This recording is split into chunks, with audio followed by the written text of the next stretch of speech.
think a lot of women that talk about pick-me girls, I think the women who are calling people pick-me girls, I think the truth is they don't know what they I think want. so too. And they're projecting. All they have are, looks. And a lot of And what I'm saying is that the only thing I think modern women have figured out is that the only thing that they do know that they have that men want is between their legs.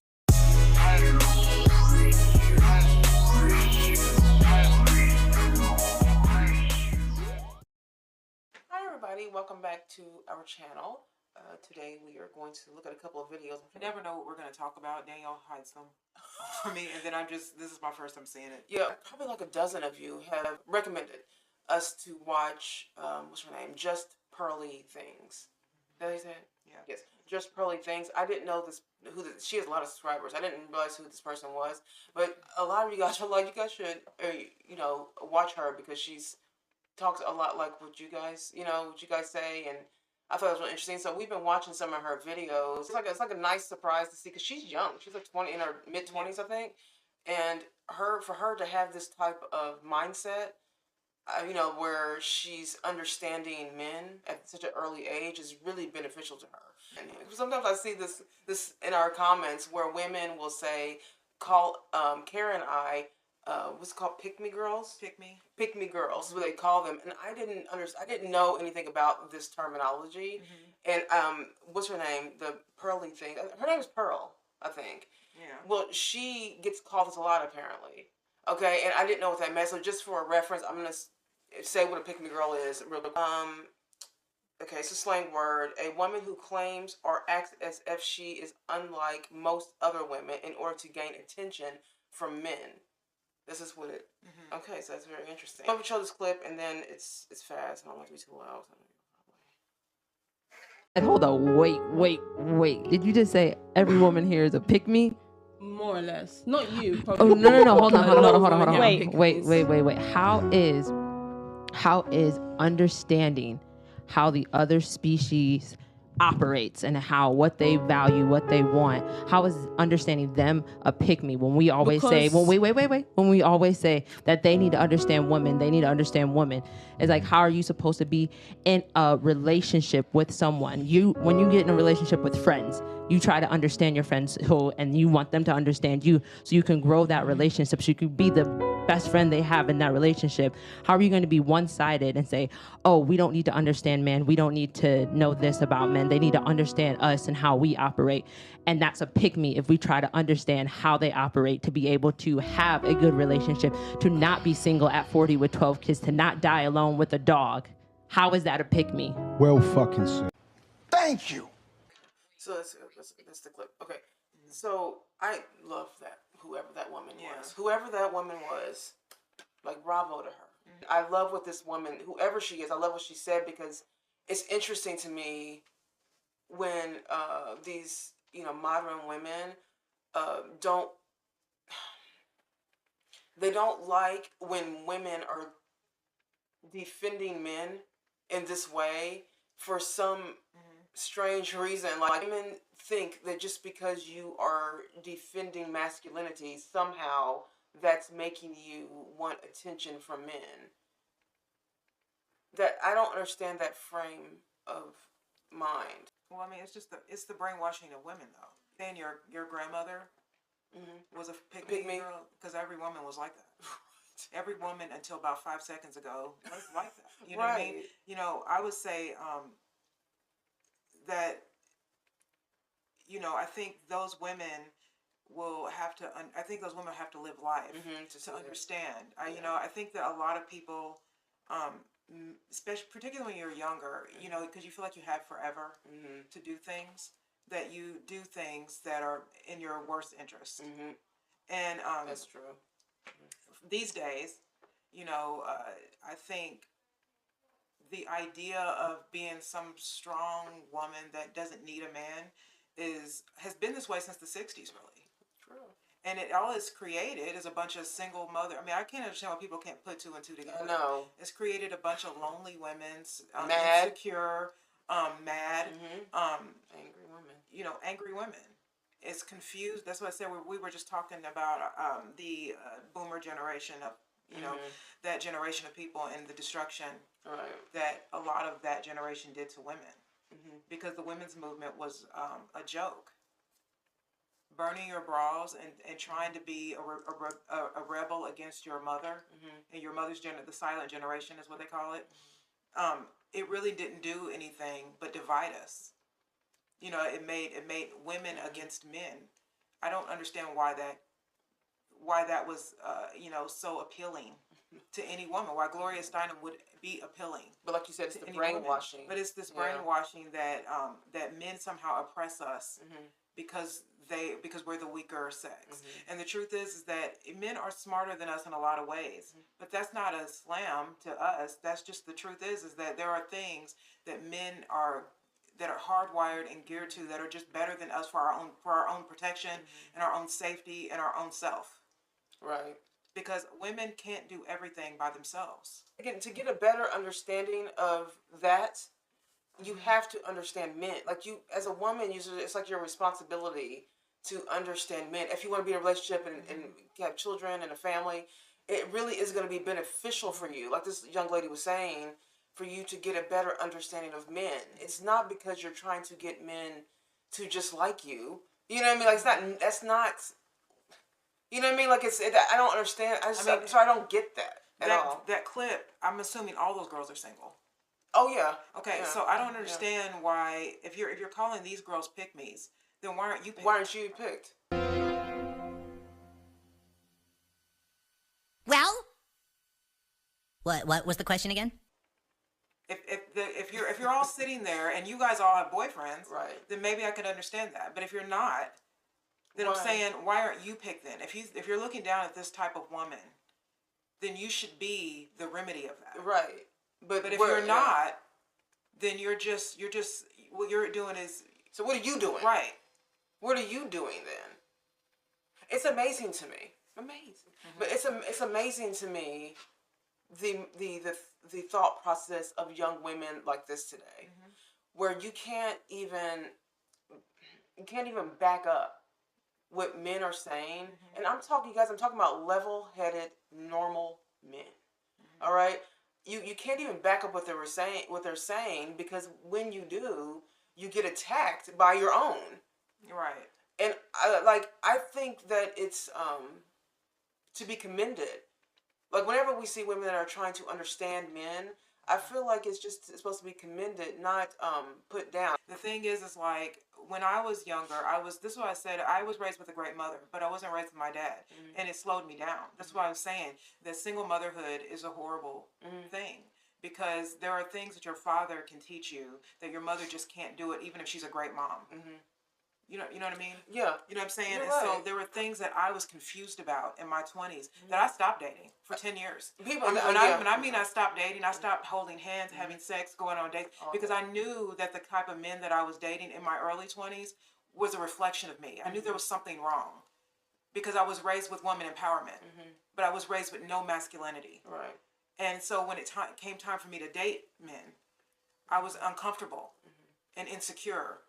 I had a great childhood, but when I started going out in the world, when it didn't seem like I needed a father then when I was a kid, because it wasn't there. He wasn't there. But once I started to grow up and puberty hit me and I started dating, then I realized immediately that not knowing what it means to be with a man who just loves you for yourself, what that does to you when then you date, because you start looking for it.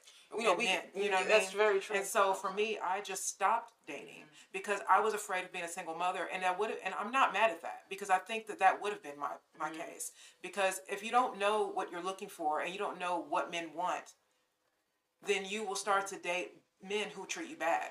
And this is how a single motherhood starts. Women who don't know exactly who they're supposed to be because they weren't raised with it, and they go out there and they meet these like bad boys, and they end up having kids. I knew that for some reason, I don't know how, I don't know if it was God or something, but something told me stop. And people ask us this, we got, especially recently since we got more subscribers, people are like, why are you guys not married? Like we get this, this might be, I think we hit one a question and answer video a while back, but that might be one of our like most asked questions. And, you know, like I look at it as a compliment, you know, so a lot of you guys say that in a complimentary way. But like Kara was saying, there's a point in time where when you are only meeting bad guys, or guys that are not good for you. Kind of like toxic. Your relationships all are toxic. You're noticing that trend in your life as you're dating and in relationships. There's a point where you have to say, okay, stop. Like Kara was saying, just stop. I've said this before, but the common denominator with me and the men that I was in relationships with, and the men that I were just dating, which really wasn't like a ton, but you know, I was dating. The common denominator between the men and me was me. And in order to figure out how to fix that situation, you really do have to stop and start to get a better understanding of men. And when I got to the point where I was like, okay, well, they're all the same type of guy, just different faces. And it's like, well, maybe I'm not understanding men. Maybe that could be the reason why I'm meeting these people, right? So then that's what it was. I didn't understand men. It wasn't until I started to get a better understanding of men is when I started to meet better men. You know, when I started getting back into the dating world, the men I started dating and talking to were all totally different than they used to be. I would say this, like, especially in our comment section, and the men that subscribe to us, they are saying the same thing. What men want, they are saying, they don't know each other. These men don't know each other. So how is it that they don't know each other, but they're all saying what they want, and it's all pretty much the same thing? You have to take that as truth. You know what I mean? You have to take that truth and now apply it to what you think now about men. I was never for feminist, but when you've never been raised with a father or men around, or like what you call alpha males, then you take on that empowerment because you don't know any other way to be. So I was raised with just a woman. Imagine that. And my mother took care of everything. Yeah. And so she raised us that way. Now, again, you don't have to be for women's empowerment to be brainwashed into it, just from being born into a certain situation. But I realized that once I moved to New York and I decided just not to date at all, you know what I mean? I don't really want to date because I feel like I don't feel good enough to be married. There's something's wrong with, like, the way I think is wrong. I knew it wasn't right. You know what I mean? I just felt like, at one point I thought men didn't even like me. Yeah. That's why they treated me so bad. Like, I thought. Oh, that's a good point. Yeah, you're right. I felt that way too. And so I had to figure out what was wrong. And one was being friends with mostly men, particularly at my job, because we had a lot of people that worked there. But then also reading what men write and not what women write about men. You know what I mean? And then third was I looked for my dad. We actually talked. I had to find my father, and at 30 I did. When I talked to him, although he admitted to things, he admitted that he didn't want to be dad. That's why he left. He had no excuse for that. He said that, and I appreciated that from him, simply because it took the pressure off me thinking it was because of me, or because he didn't want to like he didn't want to be with us. Yeah, there was a hole in our mindset when it came to men. Maybe he just and didn't the like hole us. was the fact that we didn't have a father. And so when we talked to our father, it really kind of like solidified what the actual problem was. Because you know, when we were younger, we never thought about our father. Yeah. You know what I'm saying? My mother never badmouthed him. She never really talked about him. Yeah, she just didn't talk about him, and you know, why would you when he doesn't want to be, you know, what we know now, you know, he doesn't want to be a father. So it's like, but when we did, I remember when we did talk to him, it did kind of change both of we were in our 30s, like early, like we were I was 30. Yeah, I was like, I was 29, and she was like, it did change. Oh, I am missing that. I didn't see it because when you're never raised with it, you don't think of it. But I did feel like, okay, so I'm having a problem with my father. Yeah. And a lot of women will tell you right now that, oh, I didn't have a father in my life. It doesn't affect me at all. It doesn't affect me at all. And I get that. If any woman's saying that, you're not healed yet. But if you're saying that, you're wrong. You're absolutely wrong. You need to find out if your father's passed. You don't have the opportunity that Kara and I had to talk to your father or something where you don't have the opportunity to talk to him. You do need to explore at least that element of your life that is missing. Because what's going to happen is that you're going to go out looking for him. You don't even know what you're doing. You don't know you're doing that. It's so weird because you don't know. And so the men that I was dating, never knew my father. Never knew him. But the men I was dating was like my father. For me, at least, I respect men in a whole different way than I used to. I used to never understand them. I never, like, hated men. I was waiting for the other shoe to drop always. Always. Even if they were nice, even if they were normal, I would always be like, okay, well, he's probably going to leave. He's probably going to leave. There's always that mindset. It was just kind of like a messed up mindset you have when you're just not raised with a dad. It's just that simple, you know?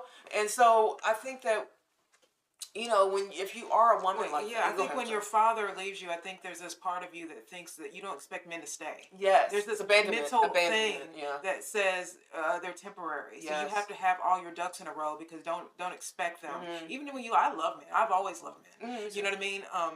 And probably because I didn't have them around, you know what I mean? But I think I've always just really loved men and wanted to be when I was younger, all I ever wanted to do was be married and have kids. That's it. I never wanted to be a working woman.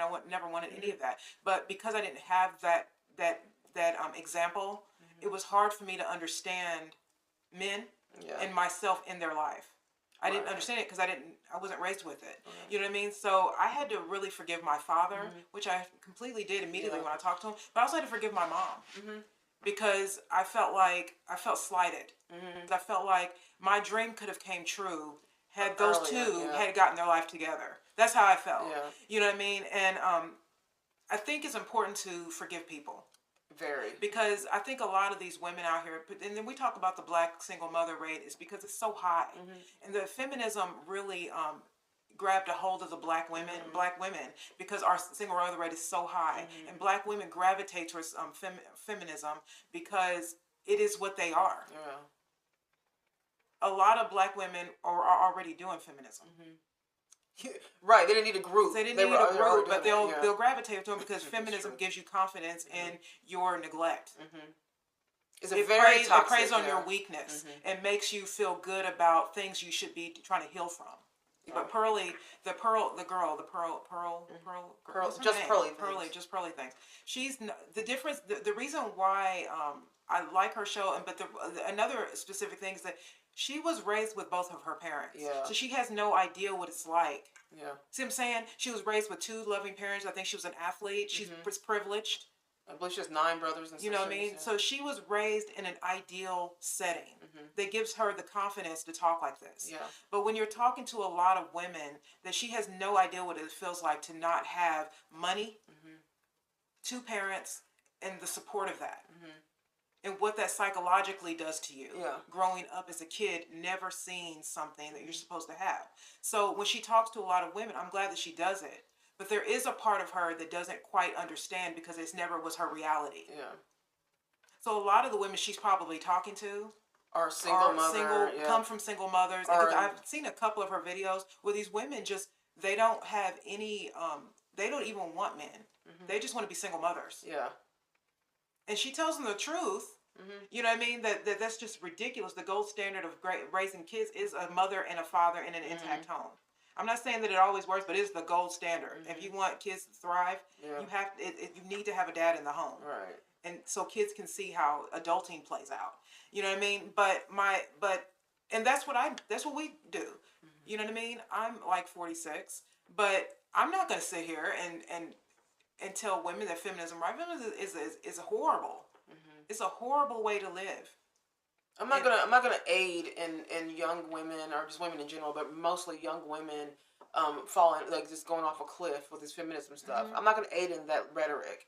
I refuse to do that. And if it means that we have to be called pick-me girls or these names or whatever that modern women or feminists call us, then I'm on board. You can go right ahead and call what you have to do. Say what you have to say. Because as long as we're driving home the truth, that's really all that matters. Then I can sleep at night. Yeah, because the truth is that it is a toxic mindset to think that women that are trying to understand men, and then women who do understand men, and women who understand that men are being attacked for being men, just being men, are being attacked. If you think that is the wrong way to be, then you're toxic. I think a lot of women that talk about pick-me girls, I think the women who are calling people pick-me girls, I think the truth is they don't know what they want. So too. and they're projecting. You know what I mean? Because all they have are, you know, looks. And a lot of And what I'm saying is that the only thing I think modern women have figured out is that the only thing that they do know that they have that men want is between their legs. Yeah, that's it. And they have nothing. They have no other skills beyond that. Yeah. And so what they've doubled down on is sexual. That's why you see so many girls on Instagram taking pictures of themselves half naked, because that's all they really have. Yeah. These people are trying to keep women away from being on the side of men. They're trying to keep women away from that truth. And what they're doing is trying to keep us in line by calling us pick-me girls. Yeah. They're doing that to keep us quiet. And it's not going to work. It's not going to work because words are words. You know, who cares? It's not, you know, that's just like a name calling. Like once you start with name calling, you've lost the argument. You've ran out of ideas. No, it's just a tactic. It's like when men stand up for their masculinity and then everyone calls them toxic. Yeah. It's a way of keeping you in check. So you'll stop talking. Yeah. You know what I mean? That's the thing. It's like every time it's like when black people call a conservative black person a coon. It's to keep you from talking. Yeah. It's to keep you, make you feel bad about yourself so you don't open your mouth and say it anymore. You know what I mean? This is the same situation when you're a woman that knows you're a woman and you're not going for this crap and you never really have. You know what I mean? And then these women who have completely bought into this idea or just want to be a part of society. You want to be part of the new society. Yeah. You know what I mean? They call you pick-me girls, keep you in your place to make you not seem more, so that you don't seem like that's not the new, like, I don't know, the new sexy. They don't want women sounding like us. But yeah, I think a lot of them are afraid that there's going to be some truth to it, especially when all men are just saying like pretty much the same thing. They're not even being like mean about it, men. They're just saying it's what we want as men. This is how simple men are. Is that they're just saying 1, 2, 3. This is what we want. That's how simple they are. You're saying that someone who thinks like me is a pick-me, but those girls in that Jay Fizzle video, those aren't pick-me's. What are they? Those women who are half naked, smoking weed, would do anything. Those are not pick-me's? For that one guy. So that would mean that you're just attacking. You lower yourself to get a man. I'm not lowering myself at all. Yeah. We're just getting the word out. Just getting the word right. But if you think you got to be naked, I don't think I've been. And you have to talk sexual all the time. Don't need to do that. And you got to smoke weed, and you got to look just raunchy to get a man's attention. Then I think you're the pick-me. You're not gonna go on my any of my social medias and see me half naked. You're not gonna go on my social medias and see me saying sexually suggestive things or just alluring. You know, men that you're not gonna see that because I don't need a pick-me. Right, I don't need a lot of likes. I don't care about I don't need another likes to feel good about myself. We're not even on social media. You know what I mean? Like, you know what I'm saying? Like, I don't these people that need all these women that sit there and call themselves women's empowerment, and then they go online and they're always naked. It's just like okay, so you're kind of the pick-me. Yeah. Because the truth is that as a woman, I don't need that. All right, you guys, let us know what you think. Leave a comment below. We'd love to hear your thoughts on this as usual, and do not forget to like and subscribe to our channel. We would greatly appreciate it, and we will see you guys in the next video. Bye.